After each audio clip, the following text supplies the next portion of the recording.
Cool.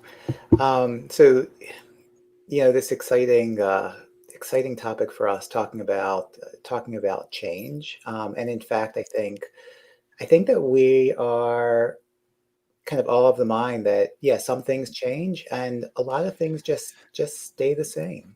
But sometimes they change, but we don't know that they change, or we know that they stay the same, and everyone else thinks they've changed. And this alignment and this change, buzzword, or these buzzwords that kind of come and go and hit you as something new, but it's not something new.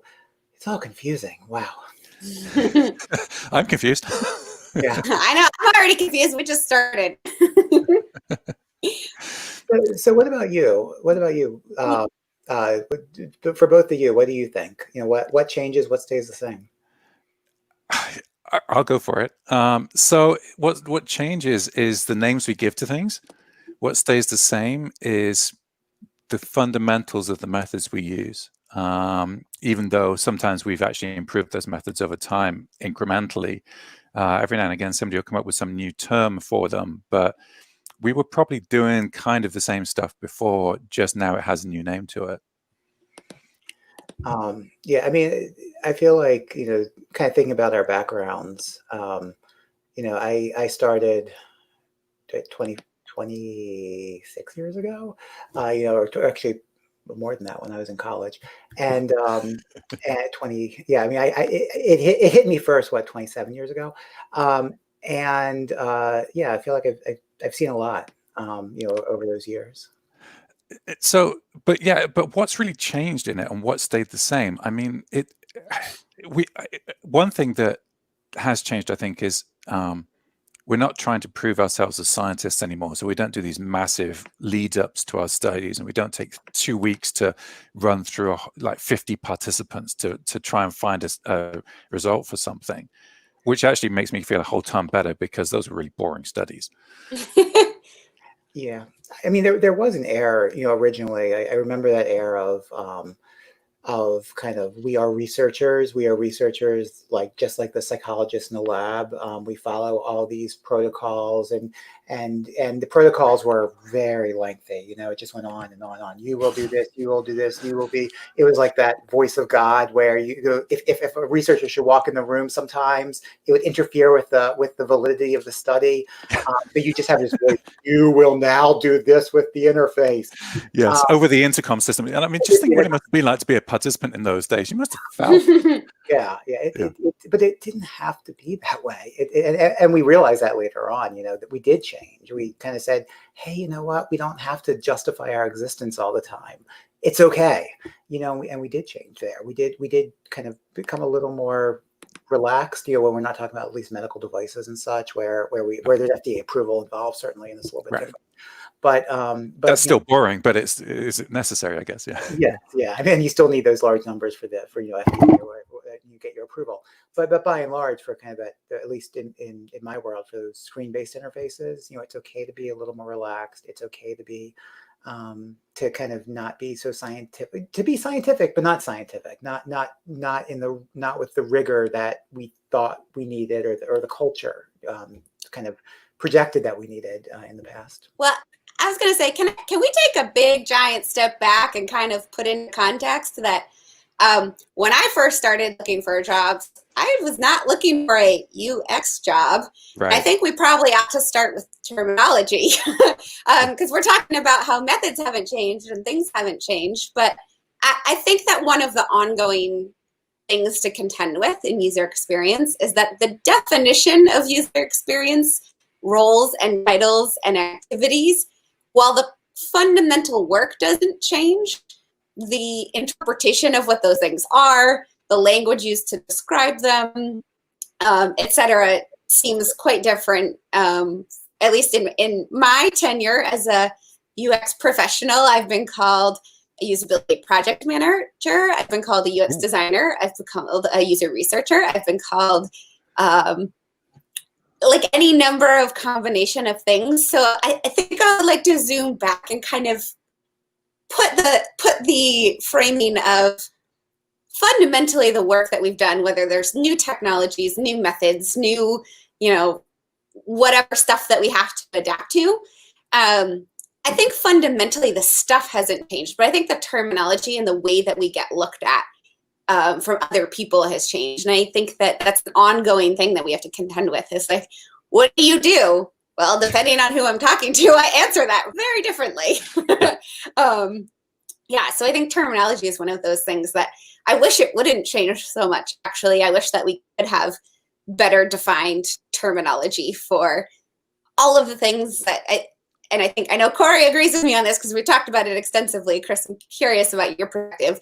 I think of UX as a big umbrella bucket of a whole lot of different kind of individual disciplines and individual tasks and types of things that make up one larger thing. So let's start with what that is before we start figuring out like what fundamentally has changed or not. Well, sorry, good, yeah.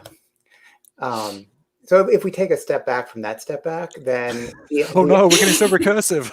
even before the umbrella, right? There was, there were pieces of that umbrella, and we were still doing the same stuff. I mean, at least in the research vein, and even the user experience as umbrella is so new in the in the grand scheme of things that it's a new term. It's like to Amanda, to your point, it's a new term, it's a new umbrella to what we were doing kind of, collectively, not Cory, that can you talk to the UPA changing to being the UXPA? I know you were pretty seriously involved in that organization at the time. Yeah. I mean, that's a good thing, right? It used to be called the Usability Professionals Association. And then some years back now, they changed it to being the User Experience Professionals Association. And at the time, everybody was like, yeah, they're just trying to jump on a new bandwagon. Yeah, well, no, everybody was. I was. But there was a good reason for that. And I mean, it's stuck and it makes sense now because that's what the term has become. So what was the background to that? Well, so interesting to bring that up. I mean, basically, we had a very long board meeting kind of discussion about this. Of course you did. Of course, that's what words do, right? But basically, the UPA, Usability Professionals Association, was supposed to be was set up in the late '90s, I believe, as kind of that umbrella concept, and usability happened to be a term that was more or less used as an umbrella concept. And then, by, years go on and years go on, and then usability kind of shrunk as a term to mean largely user research. I do usability testing. I'm assessing usability. Is it usable for intended users? It kind of shrunk, and the umbrella then became its user experience. So what do you do when you're UPA, and not only are you UPA, the international organization, but you're UPA a whole bunch of chapters all over the world? And what do you do? And can you make that decision to rebrand because you want to again make the statement, we are the umbrella, and while the term has changed, we remain the umbrella, right? We're not all user researchers. I mean, yes, there are probably more user researchers in UPA, UXPA than perhaps other design groups out there, because it has attracted the researchers over time. And I think there certainly have been. However, it is the umbrella, and what do you do with that? And back and forth, and finally we decided, we're going to be UXPA, UX being kind of that, that bigger, the new bigger umbrella, and then after that, that decision's made, have to go all the chapters and say, okay, we'll help you with branding, we'll help you with a new logo, we'll help you with this, because it wasn't just our decision in international, and I was also at that time also playing the part in my local chapter in DC. And yeah, it was a big decision. And then people are like, well, you're just changed for marketing. To some extent, that's true. It wasn't just me then. No, but that is true. You want to, I mean, it is about, does the name change really change anything? Not really, except that you're trying to say, this is who we are. This is our identity. And the identity is indelibly twined with, your who you want to present to the outside world. That's the same thing, right? That goes back to the same point. It's your identity. We call ourselves different things these days because it helps us present ourselves to the outside world in a different way. Mhm. right? But that doesn't change what we do. Yep. Yeah, and I would argue that there's a whole portion of the umbrella of people who are content strategists and working on content who would argue very strongly that labels matter a whole awful lot in certain contexts. Right. But I think one of the other things that I've seen change, at least kind of in waves over, at least in the United States, I can't speak for the rest of the world, but it used to seem like every organization wanted a UX person, one single, or a design person, one single, and they expected that person to do a whole wide range of things. Mm-hmm. And I've watched sort of an I think it's evolved as sort of with maturity, but having larger companies, or at least more mature companies, adopt a whole team of UX people, and then having people sort of start to specialize, at least directionally, maybe not in, sometimes at really big companies or certain locations, there's really specific narrow specialties, like just quantitative researcher or just qualitative, but sometimes at least the definition between more visual design centered or more research centered or somewhere in the middle. That's an evolution that I've noticed, because when I first started out, and God, if I never have to have the do designers need to code debate again, ever, I would be happy. Oh no, it's still happening. It's happening. It's still happening. I know. I just blocked all those people on Twitter. It's fine.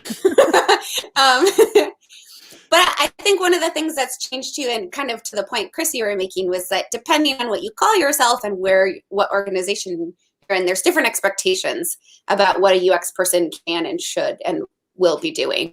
And that I find sort of interesting to navigate. I personally haven't changed my direction a whole lot in the past dozen years, but I've been other people have tried to point me in other directions, either wider or narrower, depending on the context I was in. So I've noticed, so I live in North Carolina in the Raleigh area, which is a fairly small but tech-centric city. And I've noticed the wave of traveling a lot, seeing a lot of other bigger cities that had bigger organizations have specialty roles first, kind of evolve that way. And now I'm starting to see that in smaller areas like where I live. And I'm seeing that sort of shift, even though the tasks are still the same. They're getting seemingly spread out a bit more, which I'm a proponent of. Why? Why are you a proponent of that? Oh, for so many reasons. So, well, for one thing, just to be quite frank, because I really like research and I don't want to be in a role where I'm asked to do other things. I like working with somebody who really likes to push pixels, and the two of us can collaborate, or the five of us, or however many there are. I like working with other people who are really good at and really interested in the things that I'm not really good at or really interested in. So that's partially from like a personal perspective, but I also think that the skills that it takes to be a really great researcher are different than the skills that it takes to be a really great designer. And some people have both.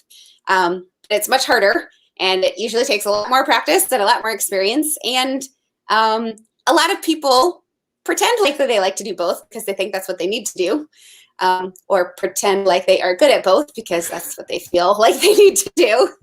And I'm a proponent of letting people be honest about the things that they're actually good at, and creating spaces for that.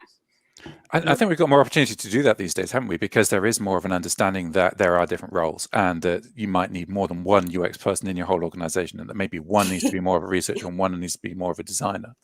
Well, it's also, I think it changes by company type. I mean, so when you look at like Google's and Facebook's of the world, where you've got research, the researcher is now divided to your point earlier, Amanda, to the qualitative researcher, the quantitative researcher, the research manager, the mixed methods researcher who does a little bit of both, the principal researcher. It's so divided. You get everything kind of divided. Two, you get the little company, the startup, where you still do have, I'm the UX person. Okay, who might also be contributing content to the site, and might be and the content contributor, coding the front end. Right. I mean, they are still valid. I mean, there's a wide range, but that range itself is change. When Chrissy talked about originally, there was one UX person in all cases, And Yeah. now there's, now you still do find the cases where, well, we have budget for one, and whatever we think about kind of the idea of how many skills can be encompassed in a single person, it is the nature, it is the state of the world, in a smaller company with low budget and so on, versus these larger companies that take UX very seriously, kind of incorporate in everything they do, have multiple teams, have multiple streams of UX going on, of every flavor. So, yeah. But I was just looking. I don't know. Are we able to display a URL? Yeah, I can do that for you.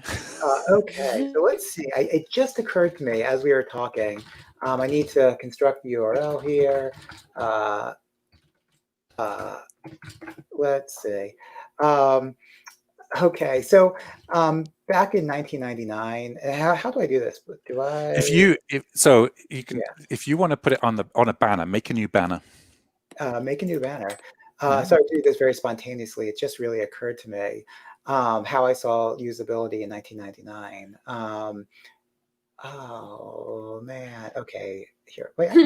Well, while you're looking at that, I think I would love to kind of circle back and Chris, get your perspective on sort of the difference, if any, in roles or like flexibility of things that you've seen, and like what's changed in terms of. We already talked about opportunity to some degree, but what's changed in terms of opportunity of what a person in UX can do? Oh, so way back when I was a youngster, when I started, you gather round, you youngsters, and I shall tell you how it was. No,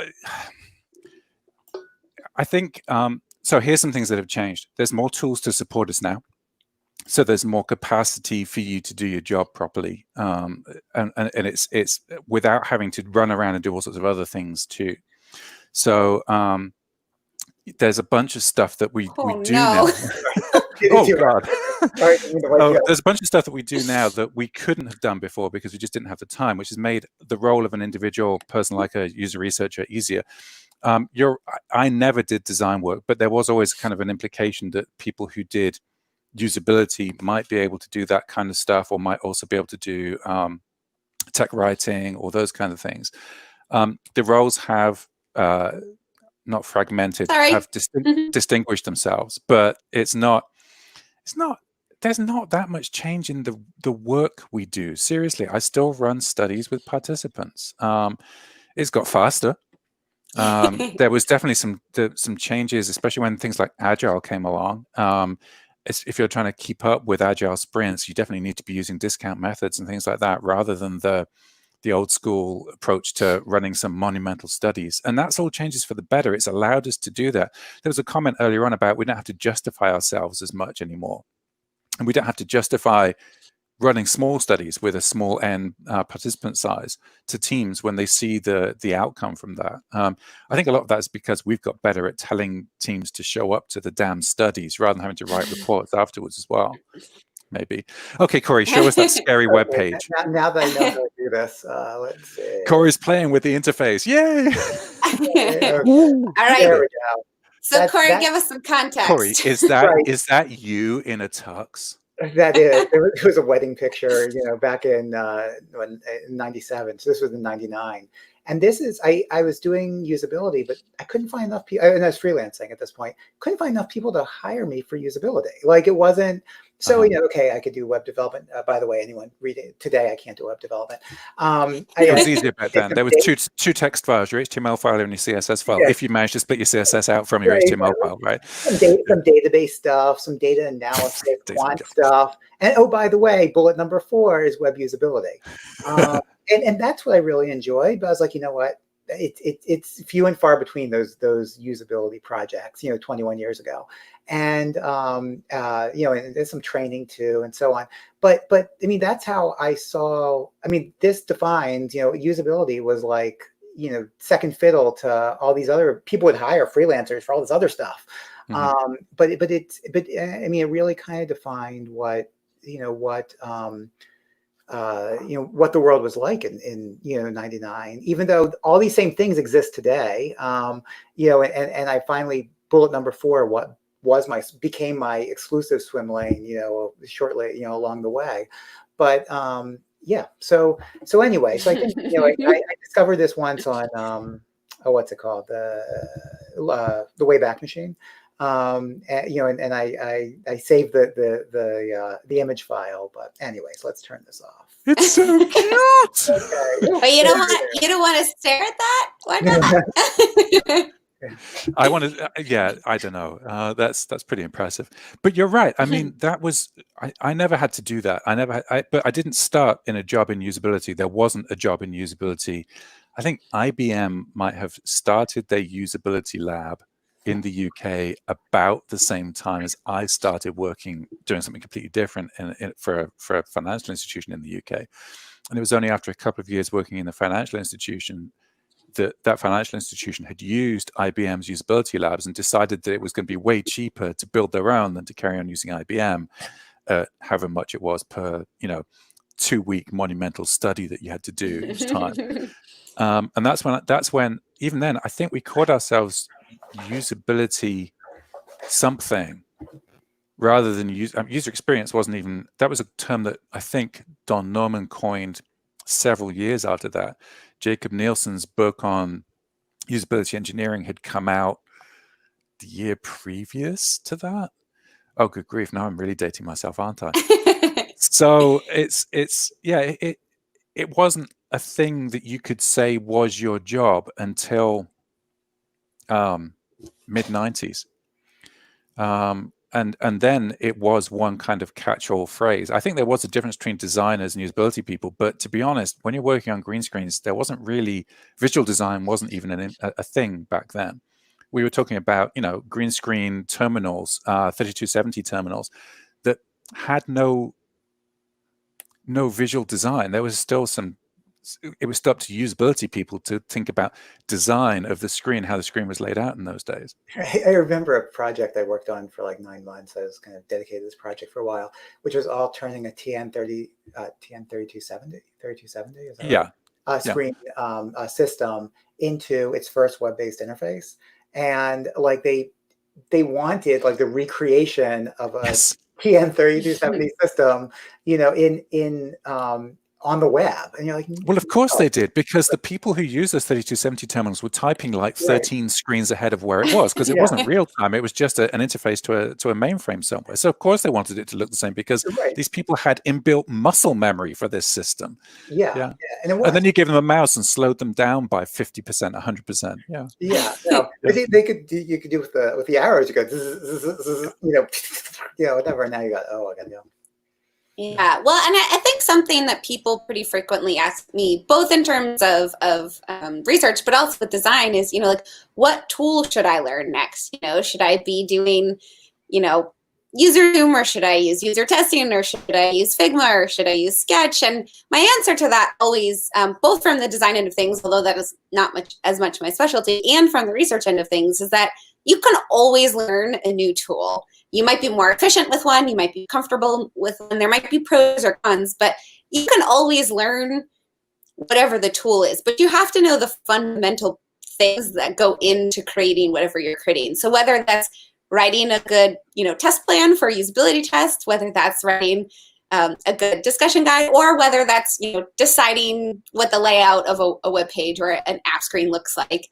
I think that we talk about new tools all the time, and it is exciting to get new things. It is nice when you can find things that make you more, not less efficient.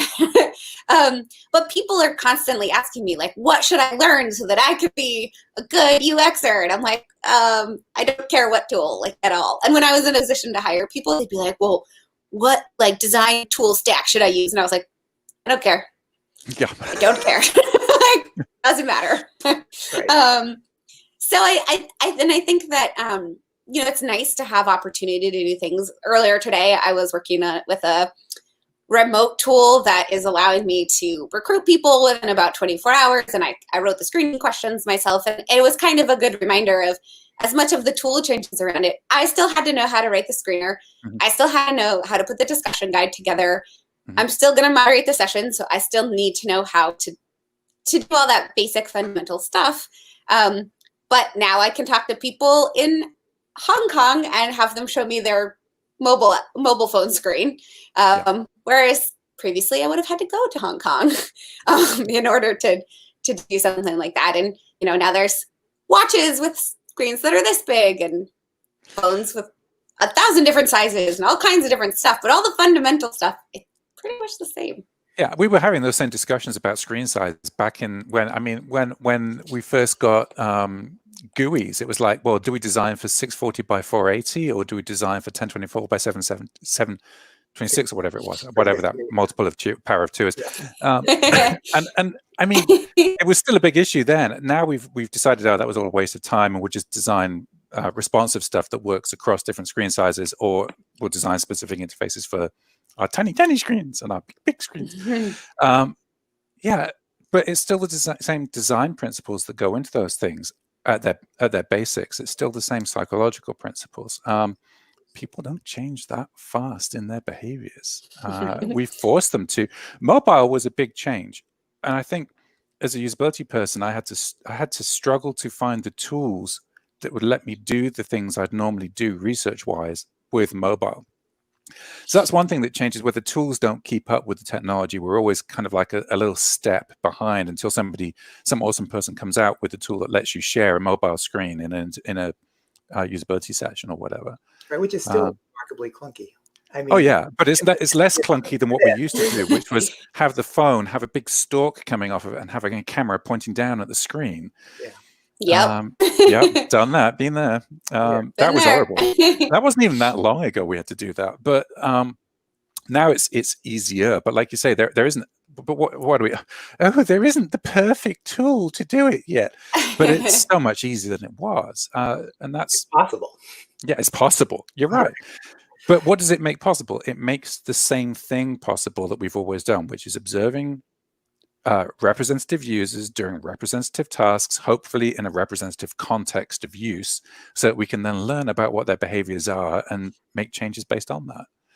I mean, so maybe we could bucket it perhaps by saying what changes, what stays the same. What stays the same is us as UX people, right? We might be rebranded, we might be renamed, we might be whatever, but people who care. But what changes is our size, because we're getting bigger and bigger and bigger numbers of people out there who are doing this.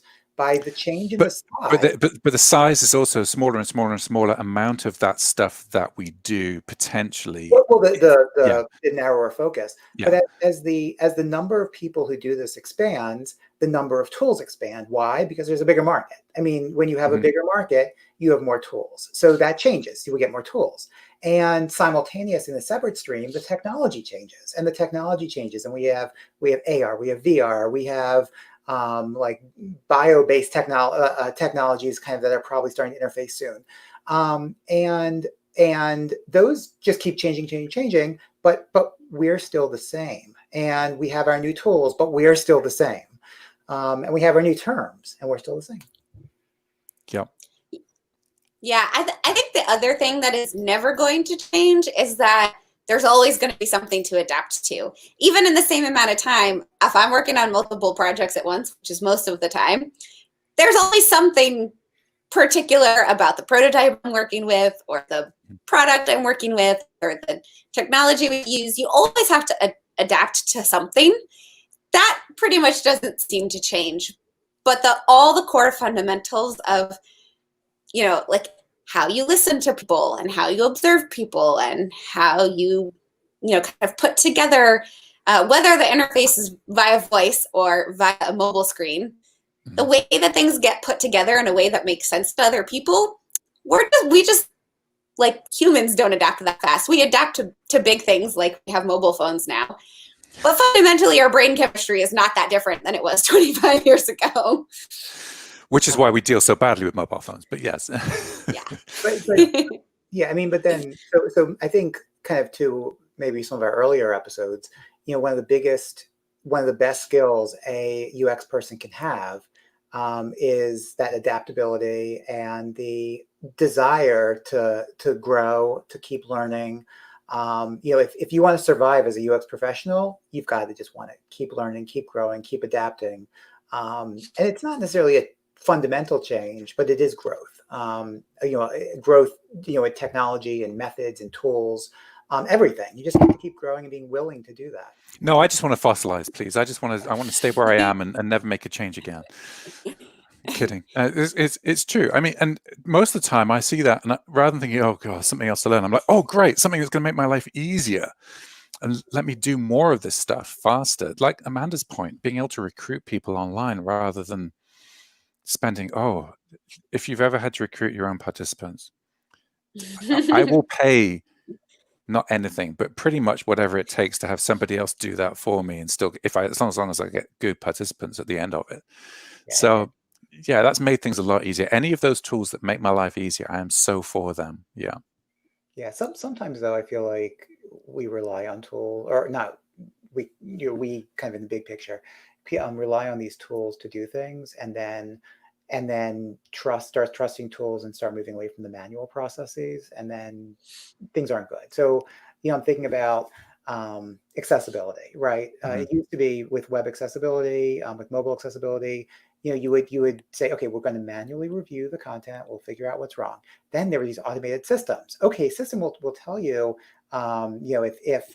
if there is no there's no alt text, alternative text. However, the system won't tell you if it makes sense. Right. There's a caution about the tools, and I always feel, or not always, but often feel that caution of like, okay, is relying on a tool okay? Will the tool do what I could do manually in a different way, or kind of more thoughtful way? Well, that goes to the point. You need to know the fundamentals behind it. So if you're working on accessibility and you don't actually know what the rules are and you just let a tool go for you, you're not even going to know to check whether the alt text makes sense. So you still have to know the fundamentals, even if you're using some tools that make things faster, even if you're, same goes for recruiting, same goes for website layout, same goes for pretty much everything. Like, you still have to know the fundamental stuff, and you have to double check things, and rely on your kind of fundamental knowledge to get you through there. I think that's not so much, to me anyway,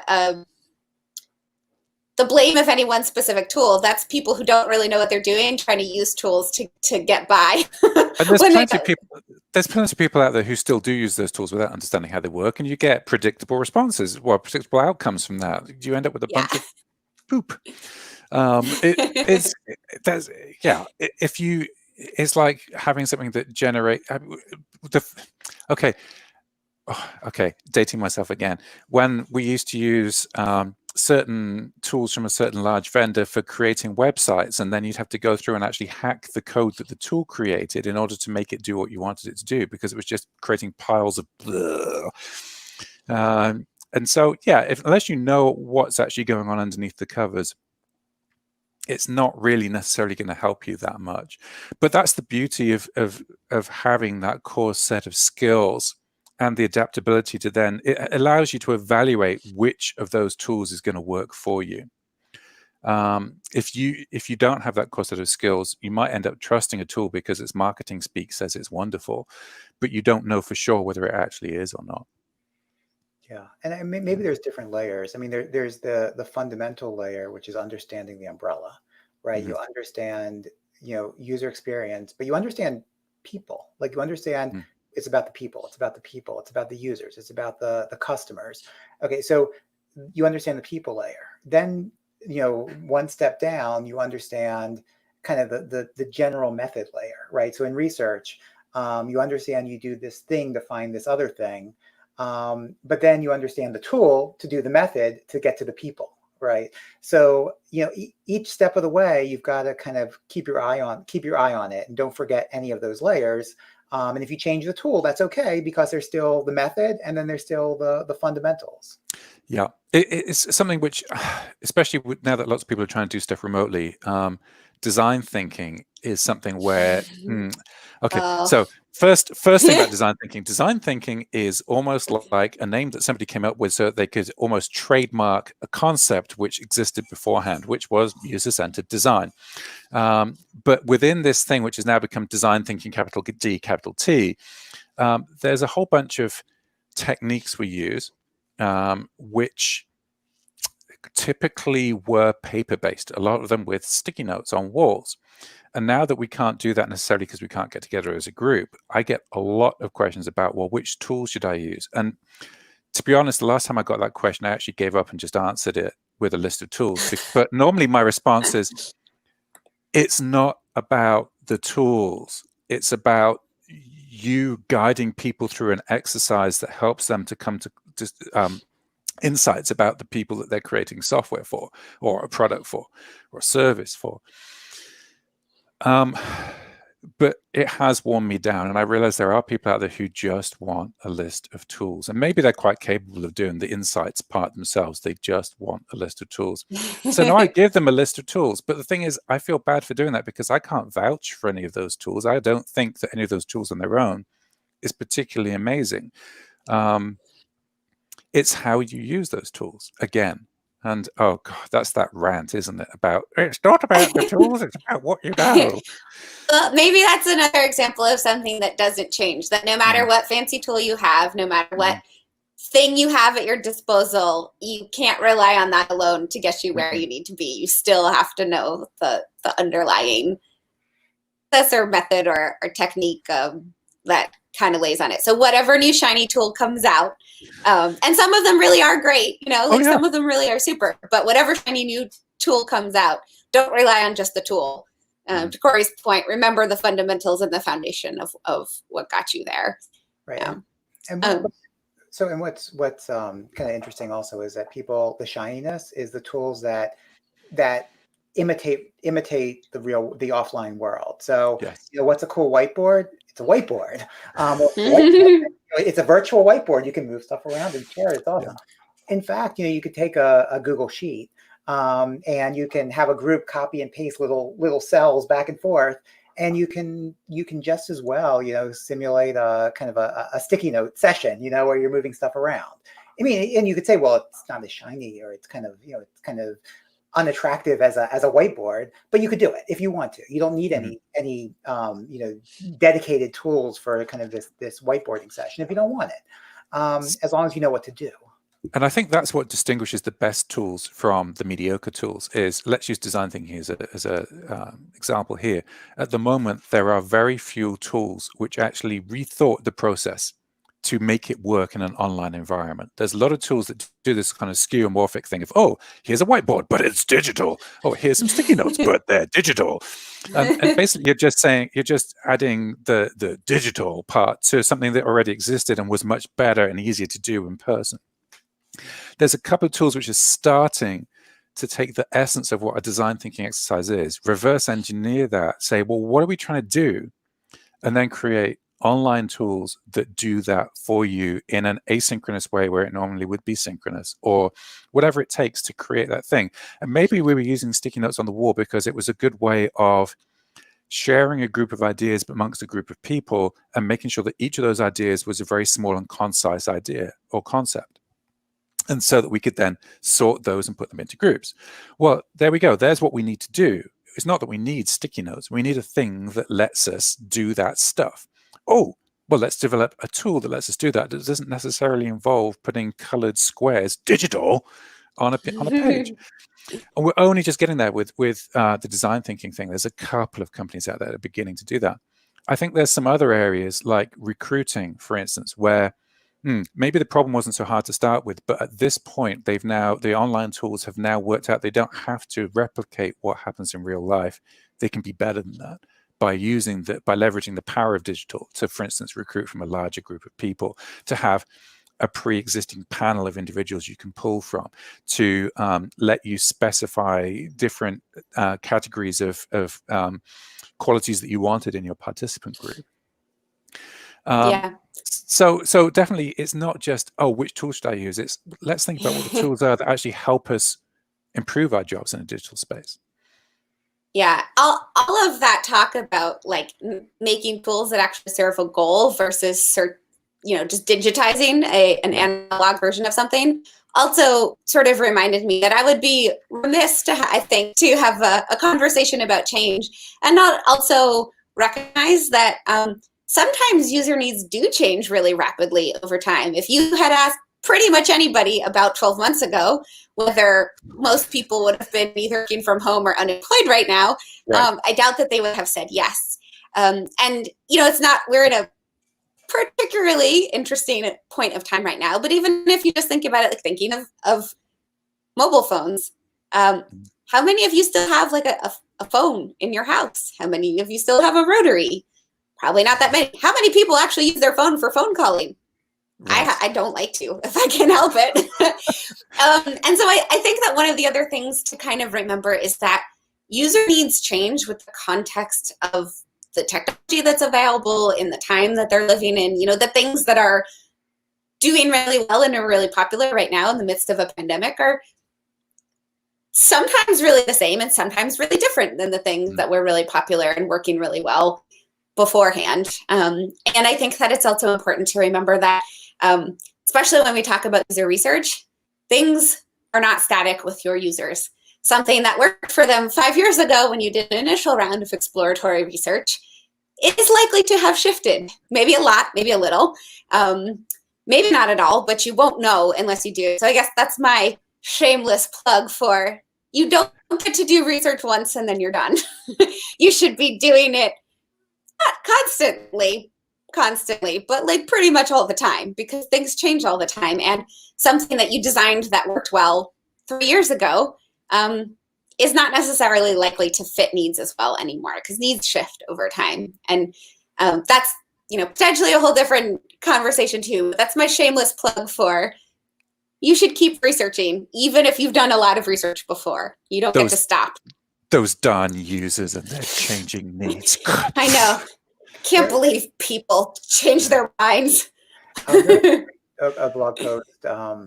I forgot, it's in one of my feeds, about a deep dive into the online shopping experience before it was, from the before time, and then like in March, and what when you want to get groceries, what's it like? And it's such a, I mean, that was obviously a very dramatic change. Very, there was certainly a social aspect to it that kind of changed it dramatically, which is way too much volume and supply chain issues and whatever. But it was kind of a deep dive into all the interface things that went wrong after the change that were working perfectly well before, because the user base, the needs changed, and the supply chain changed or became less. So yeah. Yeah, those darn users and their darn supply chains then. So, okay. Cory, you were trying to segment us into what changed and what stayed the same. My biggest peeve, I guess, is when the names change, but the stuff actually stayed the same. And it's basically somebody just trying to jump on a bandwagon and sell their new thing as new so that they can get some eyeballs on it, get some money from it, when it's something that the rest of us are saying, but that's what we've always been doing. But then when you think about it, some of those people have actually been very successful at doing that, and that has kind of floated us all up a little bit more. I think I've taken on using the term design thinking rather than user-centered design, because it seems to have struck a chord with a whole bunch of executives, and it gives me a way into a lot of conversations that I wouldn't have been able to have before. Because when people say, "What do you do?" if it's a certain group of people, I'll say, "Well, design thinking." And they go, "Oh," and I'm not sure they understand the same thing by it as I do, but all of a sudden it's a shorthand for a thing. Which is a thing that I do. So sometimes there is a benefit in having these terms change as well. So as much as I like to whine about how things haven't really changed that much, I'm quite happy sometimes for the change to have happened, because it means that it gives me more opportunity to bring people into the fold and help them understand that there is something that they can do around this to help their companies out. Right, and I would say, where you said the change has happened, I think that the passive voice approach there is the right one. It's not that a person has said, "I will change this, and therefore everyone will follow me." It's that a change has happened. We can appropriately, and in a rare instance, go with passive voice here and say, the things change, and we don't know why. We don't, and I mean, that's true probably with anything in society, but you don't know why things change. You don't know why different approaches are taken sometimes. But it's just the nature of there's a nature to the non-static nature to technology, to work, to society, and it's just going to keep changing, and we're not going to. We've got to go with that flow.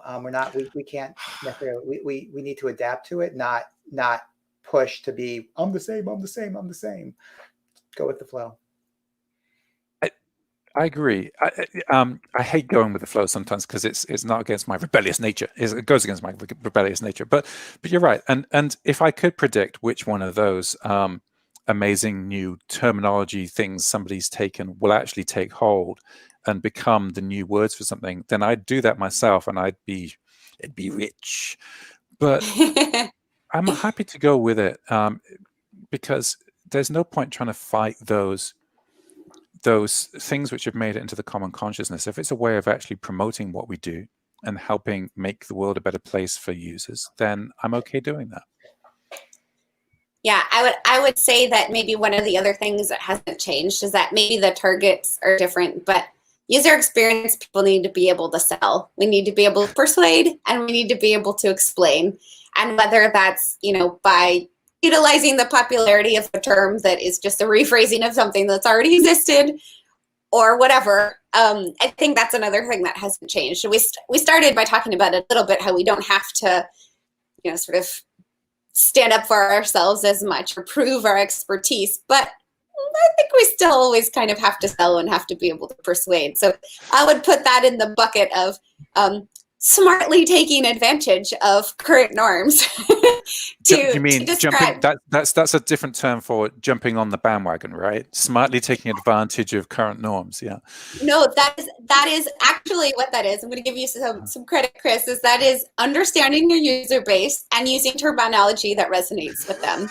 And that is why I'm a consultant. Right, because you can make those fancy words. That's right. Well, cool. So with that, I think we're at the end of time. So yeah, so we've gone through the change and the sameness, and it's gonna, that's the way it's gonna be. Yeah. So I can't fossilize yet. Oh, darn. So good. Yeah. Well, it was great to talk with both of you today, and we'll be doing it again next week. Yeah, actually, Cory, will you be here next week? I won't be here. I've got this old usability testing thing to do. Work gets in the way. So, but you guys will. So yeah. So we're talking next week about distance, how UX people can do their jobs when they can't get close to users, which actually is kind of ironic considering that Cory's going to be getting close to his users. Maybe. Maybe. We're not sure. We'll get an update for you after next week. But reach out to us anytime. You can follow Sticky Notes chat hashtag. You can email us. You can tweet at us. You can follow us each individually. But we'll keep these up week by week, and we've got the next couple of weeks sorted out. But if you have other topics you'd like us to cover, please let us know, and check out our past chats, because we've already covered. I think I saw there was like a question earlier about getting into UX, and we've already covered some of that stuff. So feel free to check those out, and definitely reach out to us if you've got any other feedback or requests for, if you want the three of us to noodle on something, let us know. Yeah, we're great at pontificating. We can do that all day long. Sure can. Fun all the time. So, all right. Thanks, everyone. Bye.